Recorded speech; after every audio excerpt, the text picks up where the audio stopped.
Listen, I've only had 2 scans. Maybe the other one is hiding. What's up, fertility fam?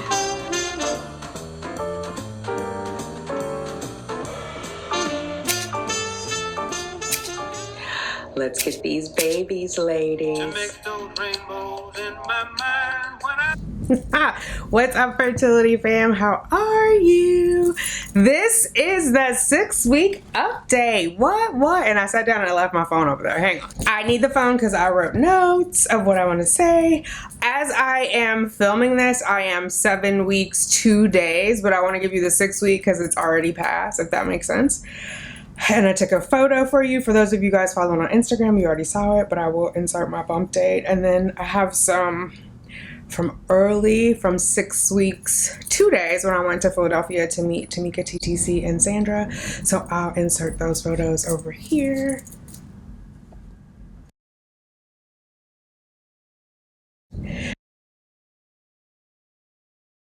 And then I'll give you the bump shot at the end.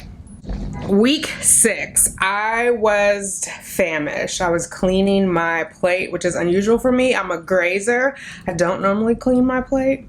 I still had that morning like yuckiness on my tongue that I mentioned when I was 4 weeks. So when I was standing in the kitchen saying 51 and pregnant. 5 weeks I did laying in the bed. From now on, these will be sit downs now that I have ultrasounds to go with them. But yeah, so I am using this tongue scraper. If you follow me over on Becoming Tanika, my second channel, you've already seen this.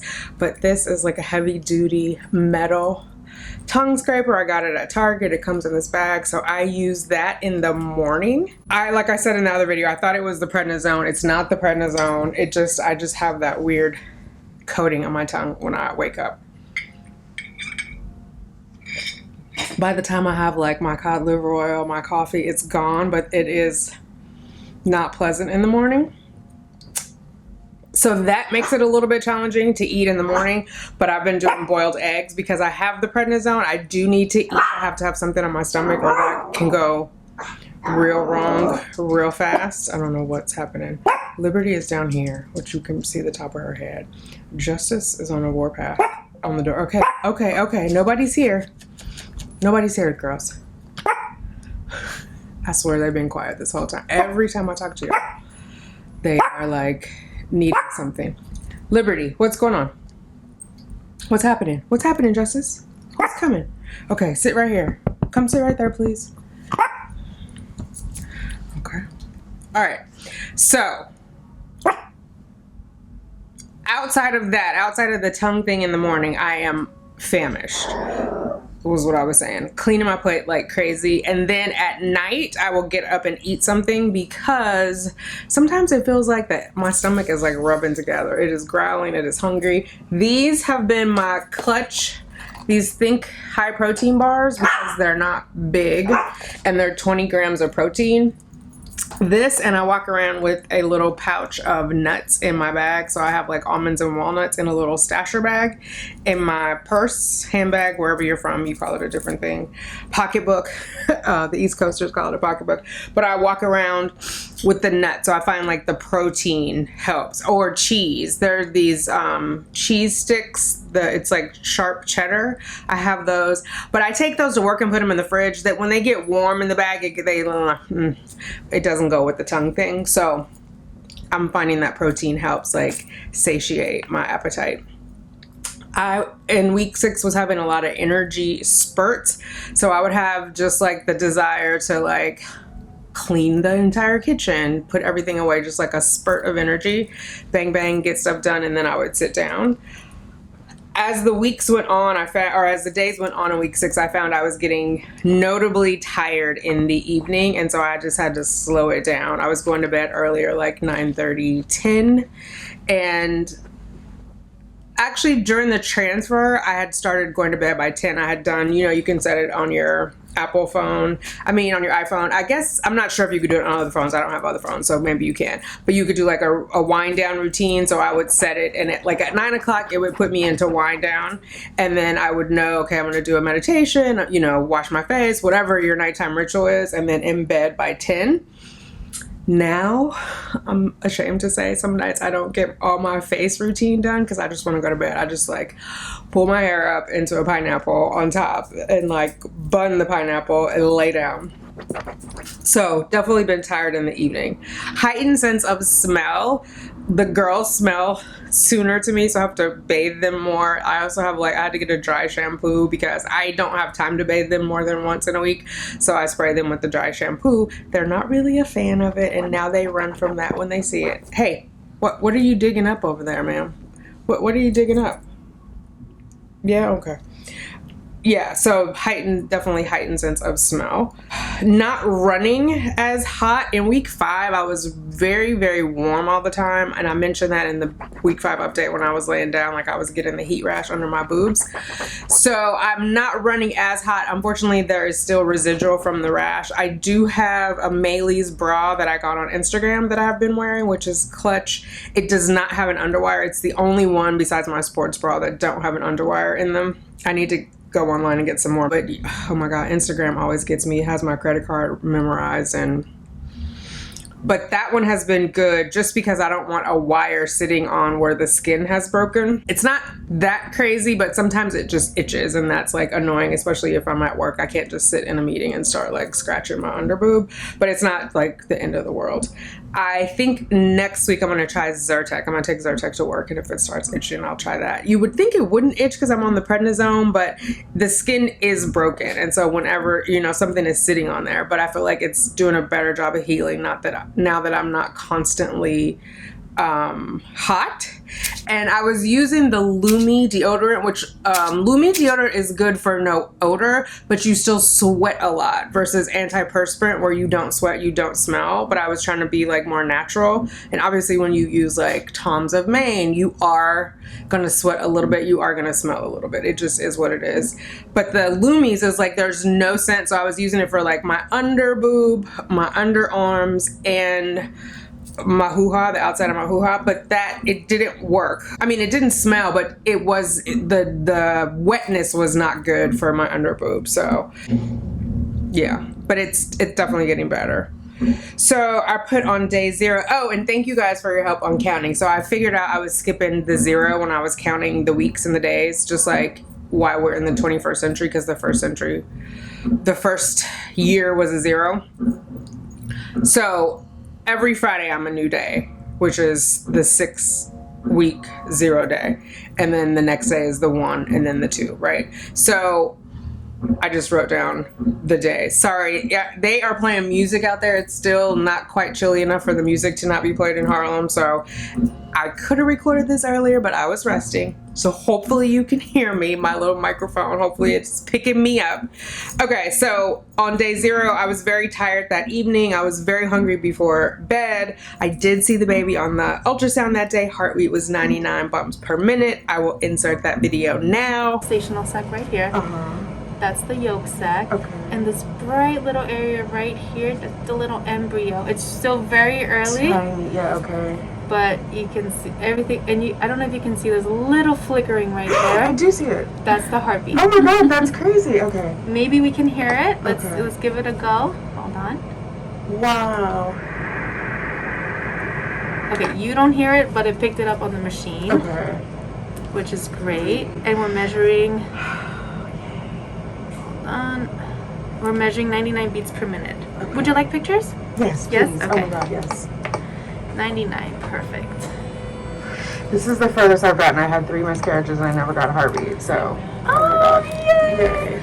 Oh, this is great. All right, this is the yolk sac. So this is what's going to provide nutrients until the placenta takes over in about 10 weeks. 2.8 for the yolk sac. But everything else is clear. Making sure it's just 1. Yes, okay. Oh, yes. Oh my god. This happened to me where I go back and there's like another sack. I'm like, oh, all right.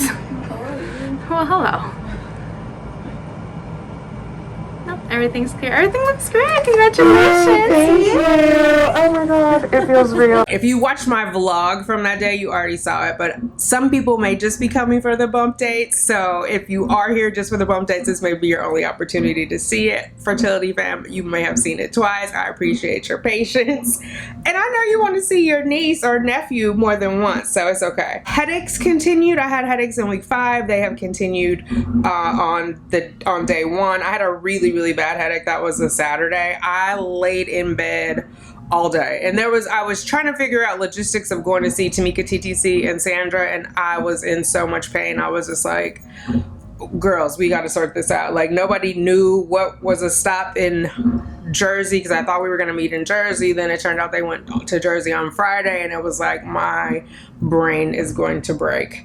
So we finally figured it out, and then I was like, I gotta come on Sunday. Like, it's too late for me to leave now, and I would only be there for 20 minutes. So I went on Sunday. I stayed. It was 2 hours. I think I only saw them for like an hour and a half. I got there at 12:15, but I don't think they showed up until 1. Anyway, we're supposed to meet at 12:30. So did that. It was good to see them. They got me some nice gifts. I showed you guys that in the live for the fertility fam. Then on day 2, which is when I went to see them, I had a good amount of energy. I was thirsty. And that I said that in the other one. Like, at the brunch, they gave us each a glass of water. I finished it in like 2 seconds, and then I was asked the lady, because she was slow coming, I was like, can you just bring a pitcher, because I don't want to harass you.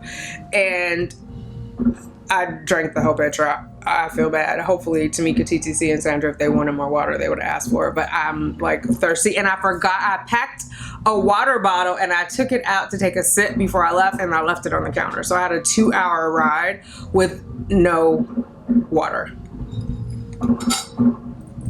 I did have gum, so I was smacking the hell out of gum on the bus there, because it helps like bring about saliva. I think I was smacking so bad, some lady came over and asked me for a stick of gum. I mean, she asked me, but I think because I was smacking, she was like, damn, that gum sound good. That evening, oh my God, when I got back, I was so tired. I missed the bus coming back.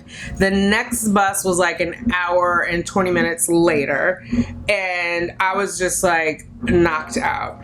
There was some, like the porter, I guess it is, on the bus, because some people are like traveling on that bus, so they have luggage, so he takes it on and off. He opened the door to let me in, and then he was like flirting with me. He gave me his number. I was just like, oh my God. Then he was like, oh, I'm looking for a girlfriend. I was like, oh, I'm looking for friends, but not anything else. Then he was trying to get me to go to dinner on Monday or Tuesday. I was like, I have other commitments, which I did. I haven't heard from him since. So I was just like, I don't know how that happened. But he gave me, I'm not good with the boundaries. He gave me his number. Then he was like, no, text me. So he's standing there waiting for me to text him. So that's kind of how I got into that situation. But he has not responded since. So day 3, I was running around. This was a Monday. I did not do meal prep because, again, Saturday I was tired and I had a headache. And then Sunday I spent way more time traveling than when I got home. It was dark. The girls were mad at me because I left at like maybe 8 o'clock that morning, and I probably didn't get back till 7:30 that night. I was tired. I went to sleep. So then for the rest of the week I struggled with my food because I didn't have meal prep. I didn't have my eggs boiled, and I just kind of played catch up. I did salads at work and different stuff, but definitely felt a difference. So it's Sunday while I'm recording this, and I have my eggs on. I have a chicken breast and a chicken thigh ready. I'm doing one of the Green Chef meals tonight. It has shrimp in it, and then I think I'm gonna take out, I don't know. I'm gonna do the chicken for lunch tomorrow with spinach on a bed of spinach. Oh, I know what I was gonna make, a Greek salad. So I got cucumbers, tomatoes, the feta cheese. That was really good. And it comes in clutch, and it's like refreshing. And I made a pot of chili. I did 2 bean chili instead of 3 this time, and I made it with ground beef instead of turkey, but I have that. It tastes yummy. So I do have some things that I can nosh on, and the chili comes in clutch because I can do chili, cheese, crackers, and that's like a good meal. There's no veggies that way, but I can also like whip up a side of spinach, so it works out. Anything to keep me from starving. So I think that is all I have. So I wanted to tell you guys about the bra, the tongue scraper, and the protein bars. I'm ordering more protein bars and just staying hydrated. I think you guys know by now, or if not, you just saw the ultrasound. I have a singleton. I know a lot of people in the comments were like, you must have twins.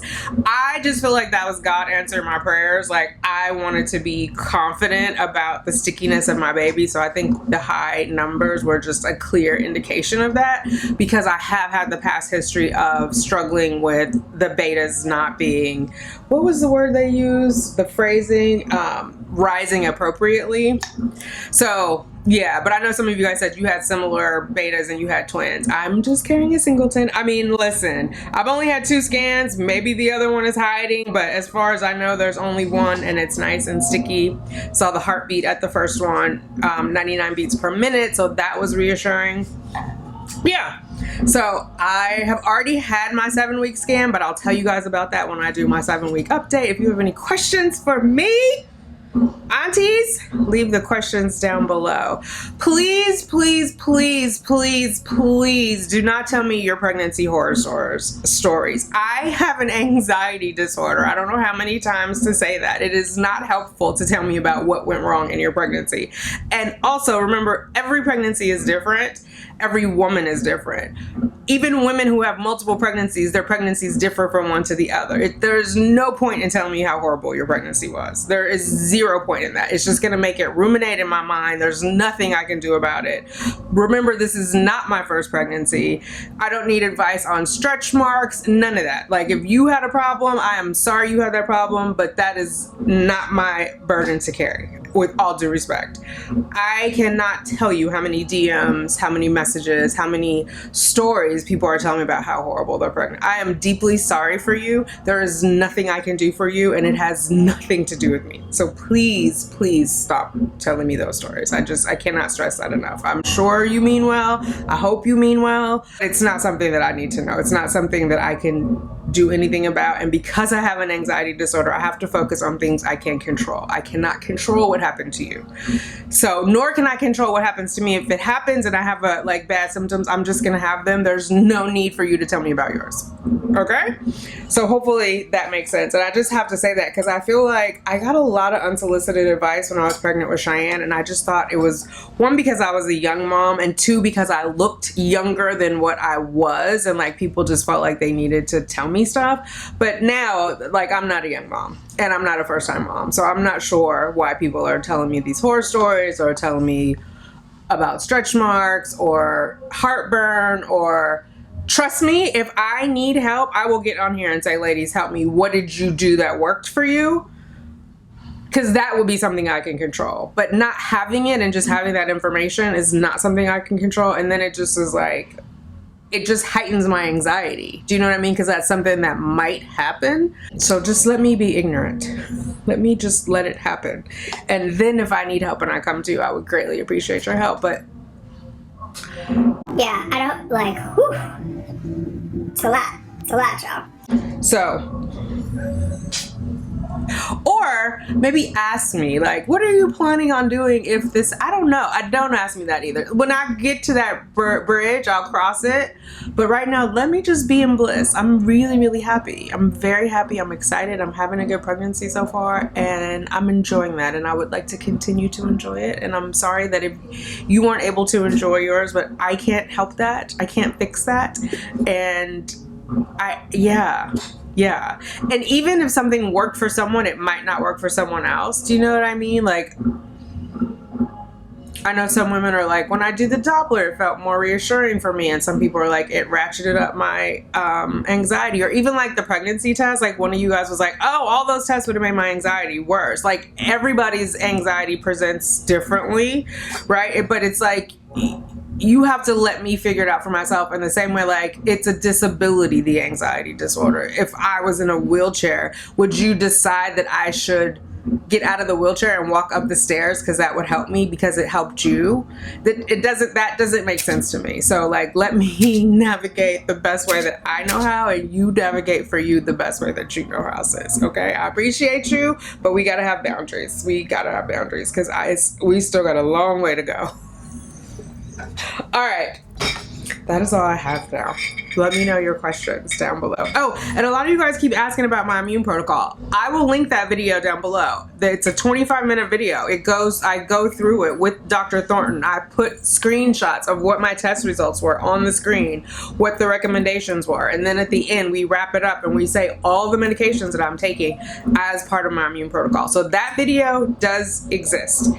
If you think you have an immunological problem, definitely see a reproductive immunologist. Definitely, because if you've had recurrent implantation loss, that could be a reason for it. And for those of you guys who have been here for a minute, when I had my third failed FET, I went to Grand Rounds, which is a second opinion company. It was paid for by my employer. I work for NBC Universal.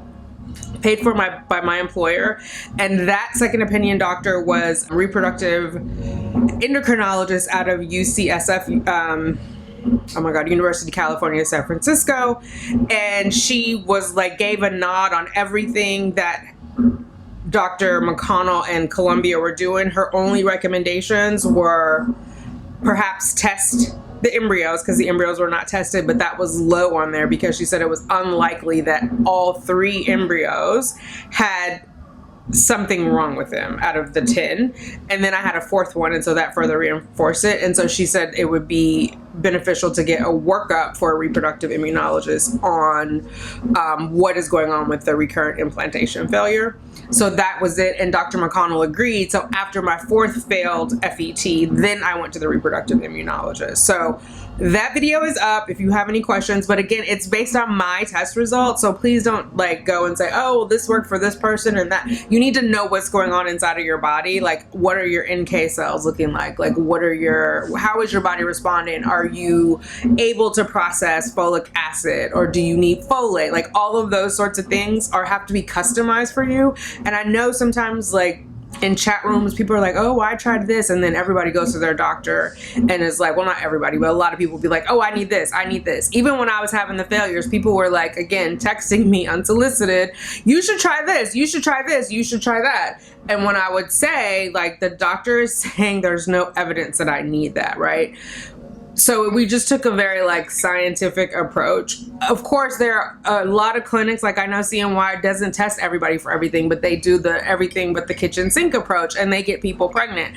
We had to be more careful with me because of that, because I have 1 kidney, right? And because I'm older, and because I've also had 1 high-risk pregnancy. So that wasn't an approach that I was comfortable with taking. And I know some people were like, they liked CNY because they were willing to do anything. I wasn't willing to die to be pregnant, so I was not willing to do anything. I wasn't willing to be, severely disabled or have a severely disabled child because I couldn't carry it to term, because in order to save my life, they had to bring the baby out early. Like, I wasn't willing to do anything to be pregnant. My goal is to have a take-home baby and to shepherd that soul through life. My goal is not to just be pregnant, if that makes sense. So, all right, got a little deep there. All good. I just want to be clear on where I'm coming from and like what's out there, because I want everybody to get their take-home baby, but I want you to do it in a safe way, and I want you to be alive to enjoy your baby. So I love you guys. Thanks for rocking with me. All the aunties, your little one is growing. Oh my God, getting bigger. And yes. Oh, you know what? I also had pulling. I didn't put that in there. That pulling has continued, which happened during my 2-week wait, where it just feels like there's something going on. I think I'm going to start wearing like maternity Spanx, just so I have like that support, because right now the feeling I have is I want to like clutch my stomach either physically with my hands, or I hold in my breath to like bring my belly tighter to my body. So I think I looked at some on Amazon, and so I think I'm going to try those out and see what that feels like. It's early, so I have time to experiment, and it's not like it's painful. It's just like a little uncomfortable. I live in New York. I'm up and down the stairs on the subway, up and down the stairs in 30 Rock. I just need a little bit of like holding it togetherness. All right, I love you. Talk to you later. Bye. Baby does to us all.